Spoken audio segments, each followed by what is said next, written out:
O Jornal da Rede Alesp está de volta. A gente segue aqui com mais informações do Legislativo Paulista, do Brasil e do mundo.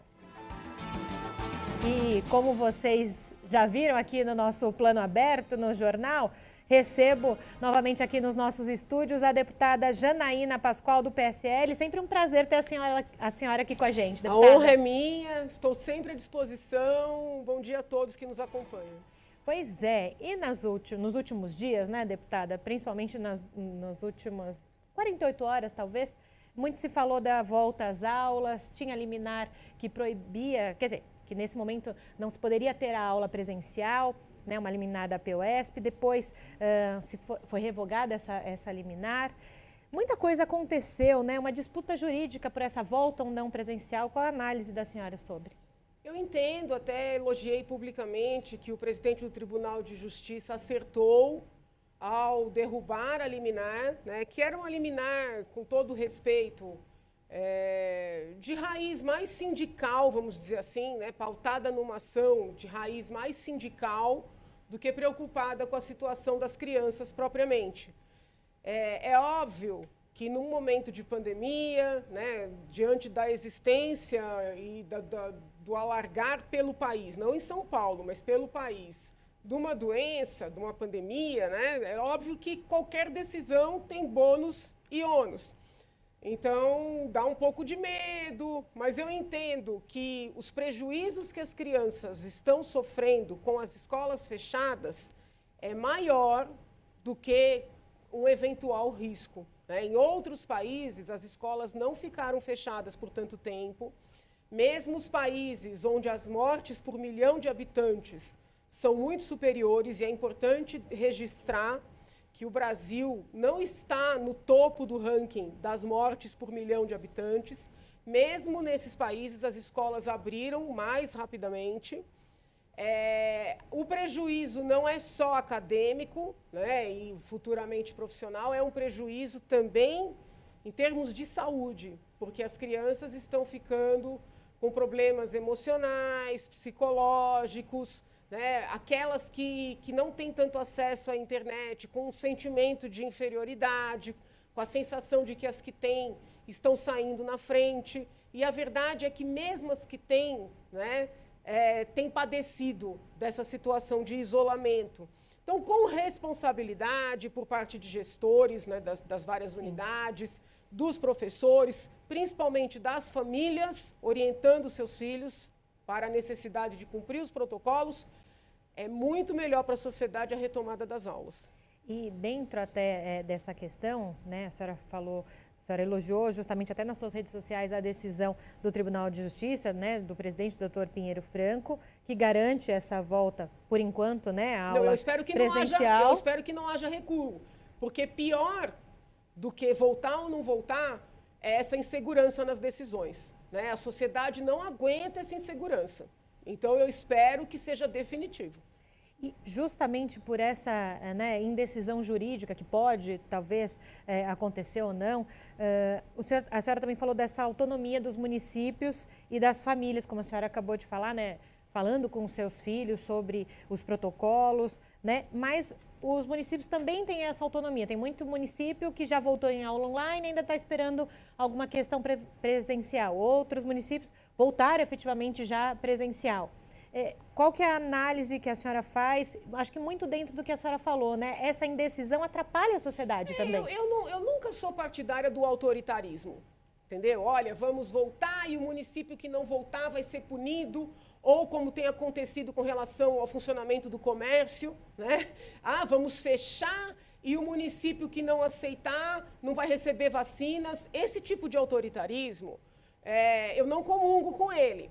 O que eu entendo é que aquele município que ainda está, vamos dizer, temeroso em retomar as aulas das unidades municipais, ou aquela família que está temerosa, com o retorno dos outros grupos, vai perceber, as famílias e os municípios vão perceber que o risco não é tão elevado assim, né, que é possível. Então, eu sou muito mais da linha do convencimento, da demonstração, do que da imposição pela força ou pela ameaça.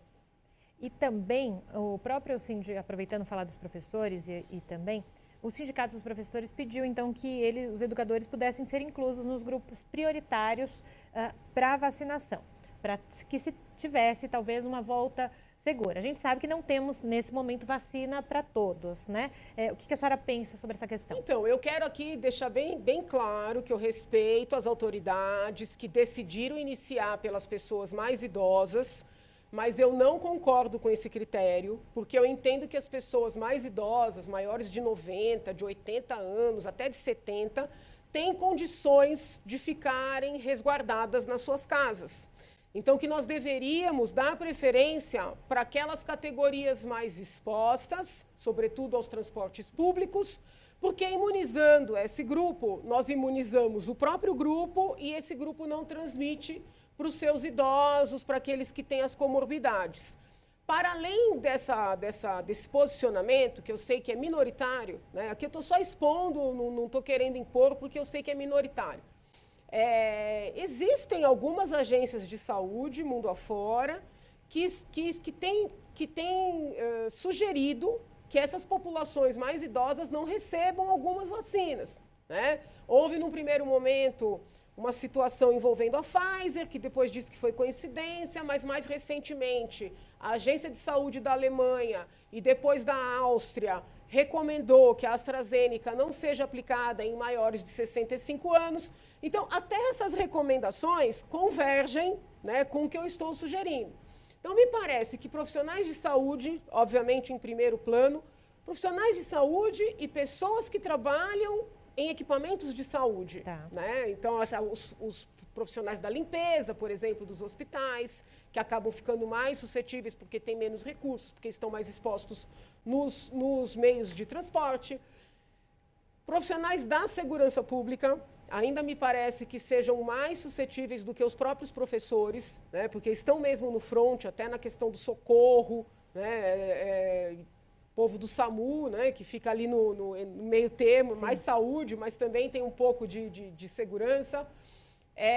E, na sequência, os profissionais da área da educação, principalmente os professores que estão em sala de aula com as crianças. Então, eu concordo que os professores e os profissionais da área de educação queiram ser prioritários nessa sequência. Sim. O que eu não concordo é que eles coloquem essa vacinação como condição para o retorno ao trabalho, porque nenhuma categoria é melhor que a outra, né? E os empacotadores nos supermercados estão trabalhando, os motoboys, né? Aqui a minha homenagem aos motoboys, foram a categoria que mais trabalhou, entendeu? Durante aquele período pior ali, que todo mundo estava segregado, resguardado, entendeu? Eles estavam no front, então, assim, ninguém é melhor, né? Então, acaba o sindicato utilizando uma situação confortável, porque tem o salário garantido no fim do mês, porque são funcionários públicos, para, de alguma maneira, ameaçarem, né? Então, assim, eu entendo, inclusive, que essas greves que vêm sendo anunciadas, seja em São Paulo, seja nos outros estados, precisam rapidamente ser declaradas abusivas. Agora, quando nós falamos, né, deputada, dessa volta presencial, é bom a gente fazer um recorte aqui, né? A aula no sistema privado é uma questão, a aula na escola pública e, em especial, em comunidades vulneráveis é outra questão, porque a gente não está falando só de aula, de educação, mas também muitas das crianças vão para a escola para se alimentar. Então, a gente tem um viés a mais nessa questão presencial e aí fazendo esse recorte das escolas municipais e escolas públicas. Tem que voltar todas, a verdade é essa. Por uma razão ou por outra, tem que voltar todas. Nós precisaremos enfrentar, né, com responsabilidade, mas precisaremos enfrentar. Tem que retomar a vida. O mesmo raciocínio que eu uso para as escolas, eu utilizo para o comércio, para os restaurantes, para as academias. Parece um pouco esquizofrênico, o mesmo governo que luta na justiça para a volta às aulas, né? E aqui os meus elogios ao secretário Rossielli, também luta na justiça para impedir os municípios de abrirem os comércios, né? É algo um tanto quanto esquizofrênico. Num primeiro momento havia razão, hoje não há, porque o primeiro fechamento era para preparar o sistema de saúde. Se não prepararam, é porque não tiveram a competência necessária ou porque decidiram investir em equipamentos transitórios e não nos definitivos.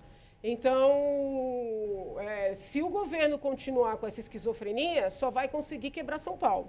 Eu vi ontem, hoje sei que o governador está dando uma entrevista, enquanto eu estou falando aqui, num outro veículo. Espero que ele anuncie, né, que já nesse final de semana, não sei se ele já anunciou. Ontem na coletiva. Isso, ele falou que possível. Que isso, que amanhã, ele deu uma abertura que talvez esse final de semana assim, poderia revogar. Até essa postura, sabe, ninguém aguenta mais, entendeu? Porque assim, é o reizinho, sabe? Todo mundo sabe aqui que eu já votei com o governo, já votei contra o governo, trato o governador com respeito. Eu sou a única aqui dentro que, quando tem reunião, eu chamo de Vossa Excelência, seguirei chamando. Mas essa postura, talvez quarta, que isso? Quer manter as pessoas em insegurança? Isso é, sim, autoritarismo. Ou tem a necessidade ou não tem a necessidade, entendeu? Eu organizei uma comitiva, passei o final de semana ligando para os colegas, para nós irmos ao Palácio falar com o governador. Eu lembro que foi uma das questões que a senhora falou com a gente na outra semana. A informação que nós recebemos é que o governador não nos atenderia, mas o vice nos atenderia. Nós não quisemos parecer assim, sabe, intransigentes. Não, tudo bem, se o vice nos atende, nós vamos montar essa comitiva. Foi o fim de semana inteiro, eu infernizando os meus colegas. Peço até desculpas públicas aqui. Quando chega ontem, aí a informação já era diferente. Não, doutora, o vice não sei se vai poder... Entendeu? Ou seja, me passaram data, me passaram horário, eu liguei de colega para colega, os colegas mexeram nas agendas. Não, doutora, vai ser para outra semana. E não podem vir os 14, que na verdade nós somos um número maior, mas naquele momento, naquele dia e horário, apenas 14, num primeiro momento, poderiam. Não podem vir 14, nós vamos atender apenas 4. Que brincadeira é essa? Entendeu? Que brincadeira é essa? Hoje pode, hoje não pode, hoje abre, hoje não abre. Não é assim. Isso aqui é a Assembleia Legislativa do Estado de São Paulo. Ninguém está querendo ir lá para pedir nada. Nós estamos querendo ir lá para exigir respeito com a população. Porque essas idas e vindas me parece muito mais um exercício de poder, de dizer, olha, eu posso dizer se você trabalha, se você não trabalha. Eu posso dizer se você vai para a escola, se o que é isso aí? Entendeu? E eu não estou falando de deputados negacionistas. Todos os colegas para quem eu telefonei são colegas que reconhecem a gravidade da doença, muitos, inclusive, já adoeceram como eu. Colegas que usam suas máscaras, não fazem atos sem máscara. Ninguém que faz politicagem com doença, nem para um lado nem para o outro, né? São colegas que querem o bem de São Paulo, sem politicagem, inclusive, com exceção do meu nome, porque sou independente, todos são da base. O governador não quis receber a base para tratar desses fechamentos e não fechamentos, e depois o vice também não quis. Porque eu não vou olhar para os meus colegas e dizer, olha, agora eu vou escolher desses 14, os 4 que vão. O que eles vão achar? Que sou eu que estou com palhaçada? Entende? É grave o que está acontecendo em São Paulo, hein? É grave. E eu acabei de receber de um colega, eu só não vou falar o nome dele porque não estou autorizada, mas ele provavelmente vai se manifestar hoje também. Um vídeo de uma matéria do jornalista. Como essa nossa rede aqui é uma rede que não faz concorrência, é uma rede informativa, do jornalista Wallace Lara, denunciando o fechamento das portas de pronto-socorros no estado de São Paulo. Eu tenho vontade de chorar de raiva e de indignação. Eu enviei um ofício para a secretaria tratando de 6 ou 7 equipamentos que na semana passada eu recebi a notícia de usuários e médicos que estavam para ser fechados. Já vou explicar o que eu quero dizer com fechados. Fui à secretaria, mandei ofício tratando daqueles equipamentos. Conforme a gente vai conversando com os colegas, descobri que essa decisão não era só para aqueles 6, era para outros tantos equipamentos no estado inteiro. Tá? Pois bem, como eu, outros colegas foram à secretaria, mandaram ofício, telefonaram e receberam a informação que eu recebi, que isso era uma análise, que estava em avaliação, que seria postergado. Caramba, estão fechando hoje. Entendeu? Quando eu explico fechar, é o seguinte, você tem lá, vou dar um exemplo, Hospital Pedreira. Tá? Não foi o que foi fechado hoje, pelo que eu levantei, mas nós vamos lá hoje constatar. Hospital Pedreira é um hospital que atende média e alta complexidade ali, casos, né, graves, mas também tem porta aberta para a população e no pronto-socorro. É um dos que está, né, na lista lá, dos que estão na lista para fechamento. Então, o que acontece? O cidadão vai chegar ali, vai estar a porta fechada. Não é que o hospital vai ser fechado, vai estar a porta fechada. Aí ele tem que ir ou numa UPA ou numa UBS, entendeu? Para poder alguém dali ligar para o CROSS, para conseguir uma vaga, para conseguir uma ambulância, para chegar de ambulância. Outro dia um senhor ligou no gabinete e disse assim, eu estava com um pico de pressão, cheguei na UBS, a mulher falou que eu precisava procurar um médico. Então, pera lá. Que brincadeira é essa aí? Entendeu? Que brincadeira é essa aí? Ah, mas é o seguinte, se a gente ocupar o hospital de média complexidade com bobagem, vai gastar recurso e a prefeitura é que tinha que cuidar. Então, vamos primeiro olhar se a prefeitura equipou, entendeu? A UBS, a UPA, o equipamento básico ali, numa condição que atenda a população. Porque uma dor no braço pode ser um infarte. E aí? Entendeu? Mas o pior não é nem a decisão, o pior é assim, a gente aqui, nessa Assembleia, e nada, é a mesma coisa, porque todos os deputados com os quais eu conversei, e são deputados da base, estiveram, pediram, e aí a gente é surpreendido com uma notícia. Que isso aí? É preciso um diálogo melhor? É o seguinte, gente, eu vou falar, vão ficar bravos comigo. Eles estão acostumados a mandar na casa, entendeu? Por quê? Porque PSDB e PT têm um conluio de décadas aqui dentro. Tá? Todo mundo já sabe que o governador mandou o Carlão ser o próximo presidente.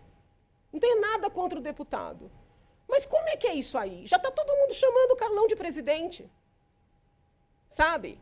Aí você vê o povo do PT deixando passar o orçamento com aumento de publicidade, com corte na saúde, porque quer os carguinhos da primeira secretaria, que são muitos, hein? São muitos. Então é o seguinte, os caras estão acostumados a mandar aqui.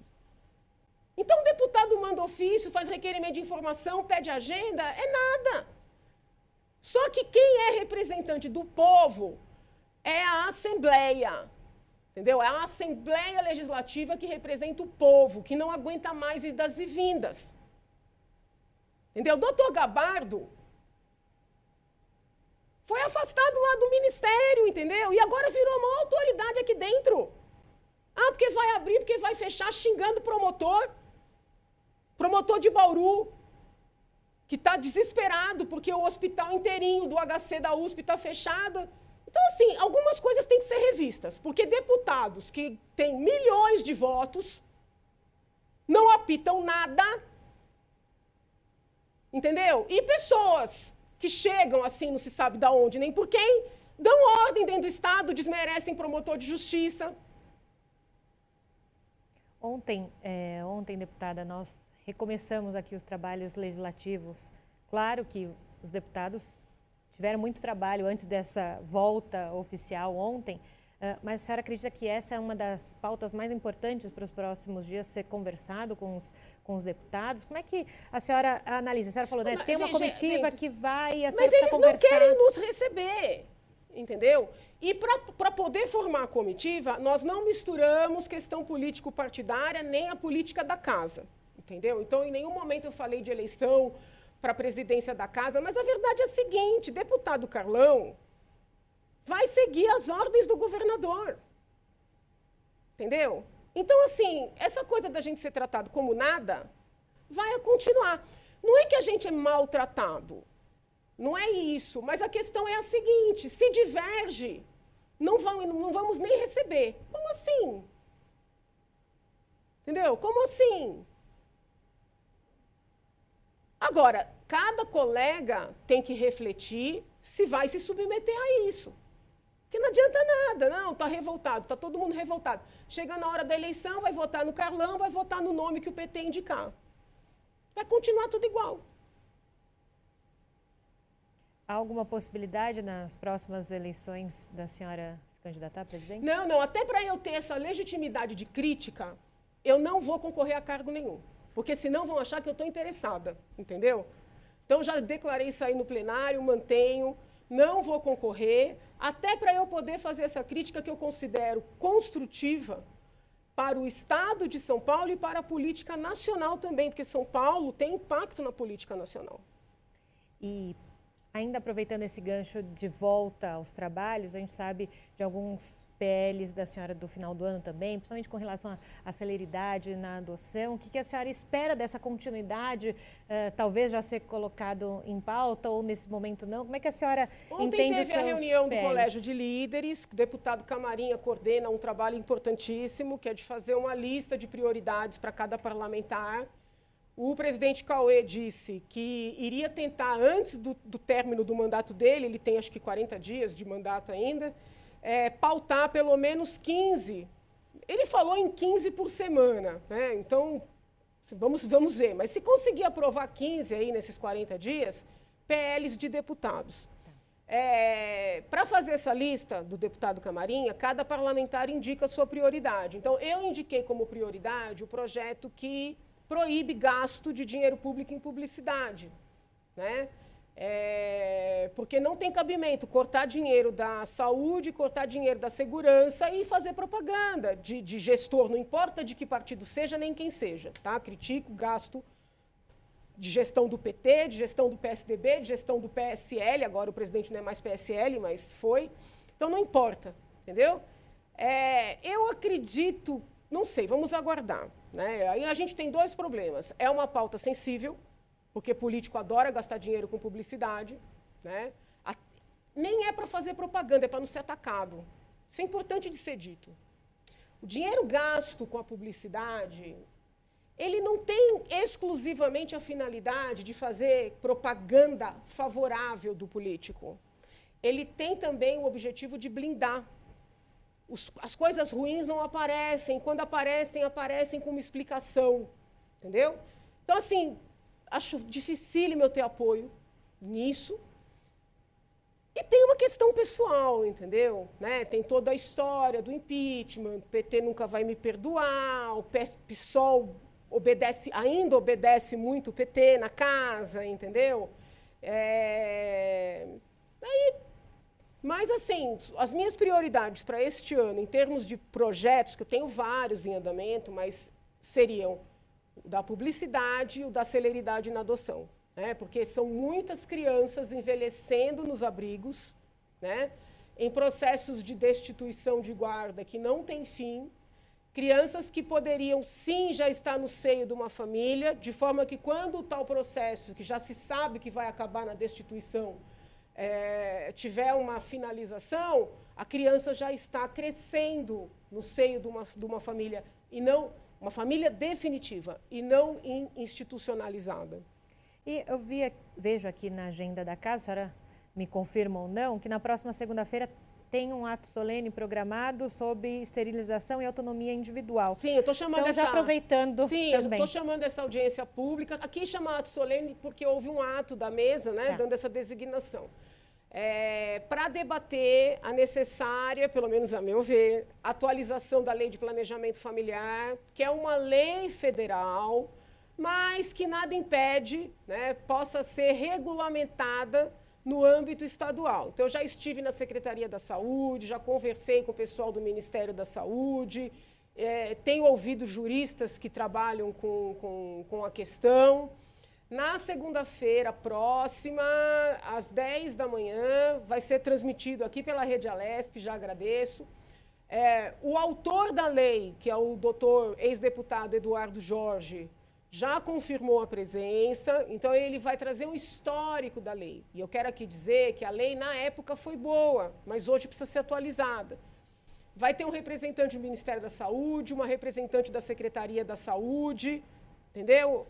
Juristas, para avaliar no que a gente pode melhorar. Rapidamente eu destaco alguns pontos. Lógico. Ponto número 1.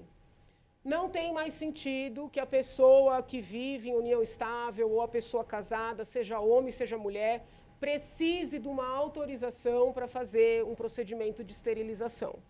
É desejável que o casal decida junto, que vá, por exemplo, na reunião com assistente social, com psicólogo junto? Obviamente é. Mas ter a exigência de um documento para que o médico possa fazer, né, para que o médico tenha segurança de fazer sem ser processado, não tem cabimento. Outra coisa, não tem sentido obrigar uma mulher que já decidiu por fazer a laqueadura a se submeter a um outro procedimento, que hoje, por exigência legal, a mulher, por exemplo, já tem 4 filhos, vai fazer uma 4ª cesárea, já fez entrevista com todo mundo, está decidida a fazer a laqueadura, o médico não pode fazer. Se ele fizer, salvo uma situação de necessidade de saúde, se ele fizer, ele pode ser processado criminalmente. Então, nós queremos dar o direito das mulheres fazerem o procedimento de laqueadura durante o parto, para não ter que passar pelo risco de uma outra intervenção. E as pessoas com deficiência ou as pessoas que são usuárias de droga, né, a nosso sentir, diante da nova legislação do Estatuto da Pessoa com Deficiência, devem ter o direito de decidir fazer o procedimento. Porque os tribunais estão dizendo o seguinte: não, ninguém pode fazer à força, e estão certos. Ninguém pode fazer a pedido da família, e estão certos. Mas quando a pessoa pede, seja a pessoa portadora, não é mais correto falar isso aí, ou a pessoa tem uma deficiência, ou seja uma pessoa que tem uma dependência química, mas que vai lá num momento que não está sob uso de drogas, e diz: eu quero fazer o procedimento, mesmo tendo 4, 5, 6 casos de 8 filhos, eles não aceitam fazer o procedimento porque não dão valor para aquela manifestação da vontade. Então, são pelo menos 3 pontos que nós precisamos debater para rever. Então, faço novamente o convite na próxima segunda-feira, no dia 8, a partir das 10 horas da manhã, o ato solene, a audiência pública, que a deputada Janaína Pascoal nos falou agora. Então, agradeço, deputada, mais uma vez a presença da senhora aqui nos nossos estúdios, conversando com quem está em casa. Honra minha. Bom dia a todos. Bom dia, bom trabalho, deputada. Obrigada.